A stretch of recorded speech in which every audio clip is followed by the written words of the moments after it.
Naperwisyo po ang mga commuter nang magkaroon nga ng aberya sa MRT3 kahapon.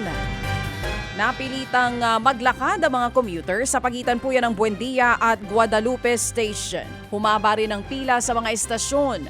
Ang ibang pasahero nagkanya-kanya ng diskarte para makahanap ng masasakyan.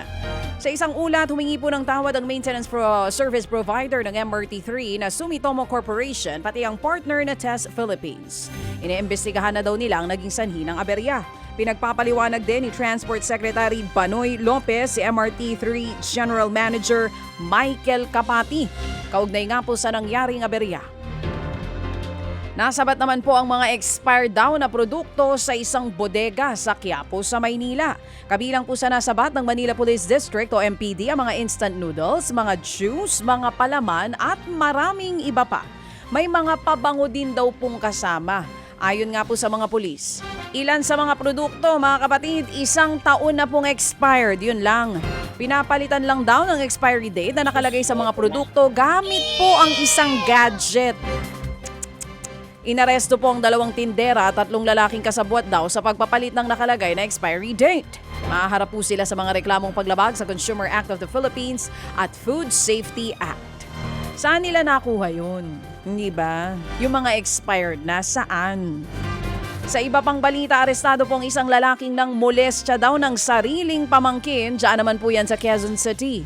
1 taon din pong nagtago ang suspect bago nahuli ito. Sa investigasyon, nakitira ang suspect sa bahay ng kapatid sa Quezon City mula March hanggang June 2025. Doon daw niya nagawang molestyahin ng 5 beses ang 15 taong gulang na pamangkin. Natunto ng suspect sa Bawang sa La Union. Naharap po ang suspect sa reklamong 5 counts of sexual assault in relation to Republic Act 7610 o Special Protection of Children Against Abuse, Exploitation, and Discrimination Act. Mga kapatid, patuloy po kayong tumutok sa 105.9 True FM para sa totoong balita, impormasyon, music and entertainment. Mag-subscribe sa aming YouTube channel at podcast at sundan nyo kami sa Facebook, Instagram, X at TikTok sa True Network PH. Bisitahin din po ang aming official website, truefm.ph. At panoorin din kami sa True TV Signal, Channel 19. Kami po ang 105.9 True FM. Laging true sa'yo, kapatid.